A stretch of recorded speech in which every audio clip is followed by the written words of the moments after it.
അങ്ങനെ പള്ളിയിലെത്തിയപ്പോൾ അന്നത്തെ എൻ്റെ ഇടവ പള്ളി എന്ന് പറയുന്നത് ഒരു കാലിൽ ഭിത്തിയൊന്നും ഇല്ലാതെ തൂണിലിങ്ങനെ ഉണ്ടാക്കിയിരിക്കുന്നൊരു പള്ളിയാണ്. എല്ലാ വശവും നനഞ്ഞ് മുട്ടുകുത്താൻ പറ്റില്ല. അപ്പോൾ അച്ഛന് വരുന്നത് പ്രമാണിച്ച് ഇടവക്കാർ മുഴുവനും പള്ളിയിൽ സമ്മേളിച്ചിട്ടുണ്ട്. ഞാനും കയറി ചെന്നു. മുട്ടുകുത്താൻ പറ്റിയില്ല.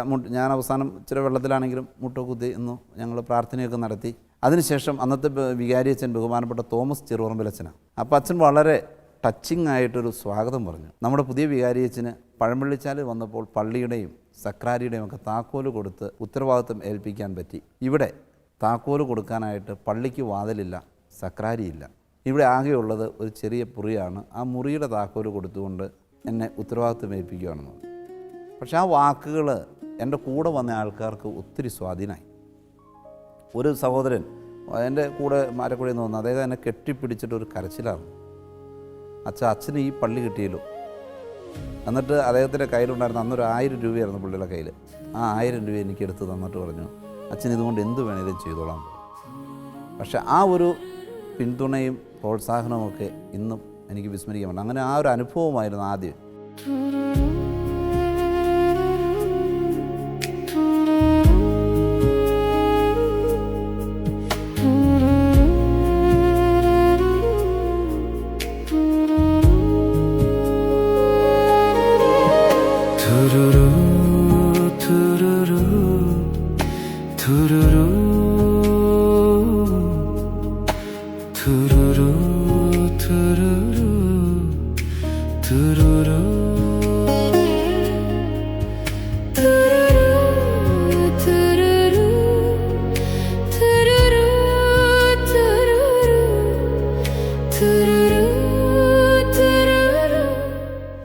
ഇനി കഴിഞ്ഞ 25 വർഷങ്ങൾ അദ്ദേഹത്തെ സംബന്ധിച്ചും വലിയ ഫലപ്രദമായ ശുശ്രൂഷയുടെ 25 വത്സരങ്ങളായിരുന്നു.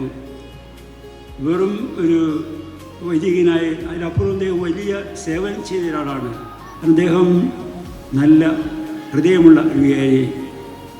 ഒരിക്കൽ മാമലക്കണ്ടത്ത് പോയിട്ട് തിരിച്ചു പോരുന്ന അവസരത്തിൽ, മാമലക്കണ്ടം ഒരു കാട്ടുപ്രദേശമാണ്. 100-150 വീട്ടുകാരുണ്ടായിരുന്ന ഇടവക ഒരു പള്ളി പണിയനുമായിരുന്നു. വളരെ കഷ്ടപ്പെട്ടാണ് മാമലക്കണ്ടത്ത് കണിമറ്റച്ചൻ പള്ളി പണിത്. മനുഷ്യരോടുള്ളതായ ബന്ധം കർത്താവ് ചോദിച്ചപ്പോൾ പ്രായത്തിലും ജ്ഞാനത്തിലും കൃപയിലും ദൈവത്തിൻ്റെ കൃപയിൽ മനുഷ്യരുടെ അംഗീകാരത്തിൽ സ്വീകാര്യതയിൽ വളർന്നിരുന്ന ഒരാൾ. അങ്ങനെയുള്ള നല്ല ഒരു വികാരിച്ചനാണ് നമുക്കിവിടെ ആലപ്പുഴ ഇടവകയിൽ മേജർ ആർക്കി എപ്പിസ്കോപ്പൽ പള്ളിയിൽ കിട്ടിയിരിക്കുന്നത്.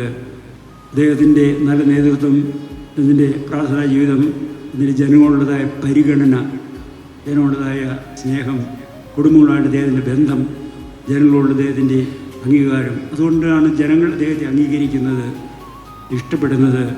അതിന് പ്രായത്തിലും ജ്ഞാനത്തിലും വളരുക മാത്രമല്ല, കൃപയിലും ദൈവത്തിൻ്റെയും മനുഷ്യൻ്റെയും മുമ്പിൽ കൃപയിലും അദ്ദേഹം വളർന്നുകൊണ്ടിരിക്കുന്നു.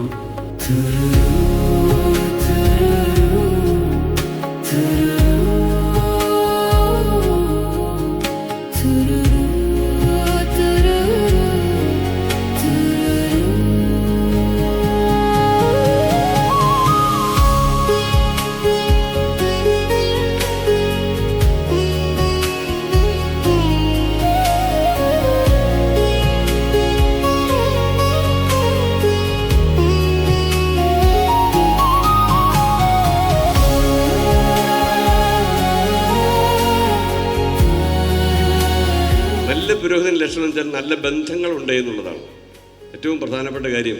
ഒരു പുരോഹിതനെ സംബന്ധിച്ച് പറയുമ്പോൾ ഒറ്റപ്പെട്ട് ജീവിക്കുന്ന പുരോഹിതനല്ല നല്ല പുരോഹിതൻ. അവന് മറ്റുള്ളവരുമായി നല്ല ബന്ധം ഉണ്ടാകണം. കൊച്ചുകുട്ടികളുമായിട്ട്, ചെറുപ്പക്കാരായിട്ട്, പ്രായമുള്ളവരായിട്ട്, മരണാസന്നരായ ആൾക്കാർ, അതുപോലെ തന്നെ മരിച്ചവരുമായിട്ടൊക്കെ ബന്ധം ഉണ്ടാകണം. അച്ഛന് ആ ബന്ധമൊക്കെ ഉണ്ട്. അതുകൊണ്ട് നല്ല ബന്ധങ്ങളുടെ മനുഷ്യനാണ്. അതുകൊണ്ടാണ് ഞാൻ പറയുന്നത്, നമുക്ക് വലിയ ഒരു അസറ്റായിട്ട് നമ്മുടെ രൂപതയ്ക്ക്, നമ്മുടെ ഈ നാടിന് ഒരു വലിയ അസറ്റായിട്ട് അച്ഛൻ ശുശ്രൂഷ ചെയ്യുന്നു. 25 വർഷക്കാലം ദൈവം നൽകിയ നന്മകളെ ഓർത്ത് നന്ദി പറയാം.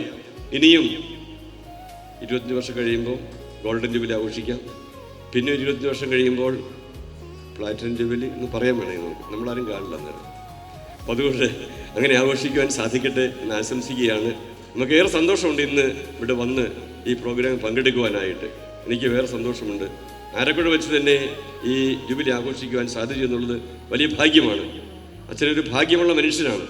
പേരൻസിൻ്റെ സാന്നിധ്യം, അതോടൊപ്പം തന്നെ ഇടവചനങ്ങൾ, വിവിധ സ്ഥലങ്ങളിൽ ഇടവചനങ്ങളുടെ സാന്നിധ്യം, അതൊക്കെ തീർച്ചയായിട്ടും ഒരു ഭാഗ്യപ്പെട്ട മനുഷ്യൻ്റെ ദൈവം നൽകുന്ന അനുഗ്രഹമാണ്. തീർച്ചയായിട്ടും അച്ഛന് ഈ ജൂബിലിയുടെ മംഗളങ്ങൾ സ്നേഹപൂർവ്വം ആശംസിക്കുന്നു. അതോടൊപ്പം തന്നെ ഇനിയും ദൈവത്തിൻ്റെ ശുശ്രൂഷയിൽ, പൗരോഹിത്യ ശുശ്രൂഷയിൽ ജീവിതകാലം മുഴുവനും വിശ്വസ്തയോടെ വിശുദ്ധിയോടെ ജീവിക്കുവാൻ സാധിക്കട്ടെ എന്ന് ആശംസിക്കുന്നു. ദൈവം സമർത്ഥമായി അനുഗ്രഹിക്കട്ടെ.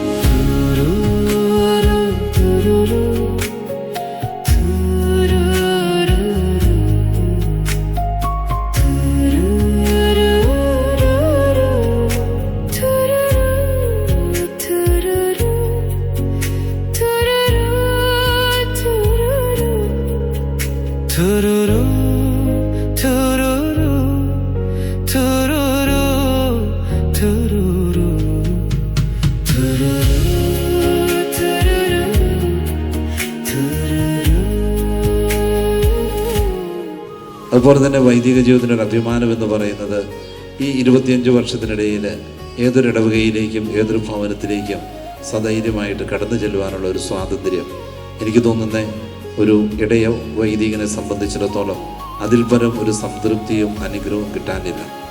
അതുകൊണ്ട് ഈ അവസരത്തിൽ നല്ല ദൈവത്തിന് നന്ദി പറയുകയാണ്.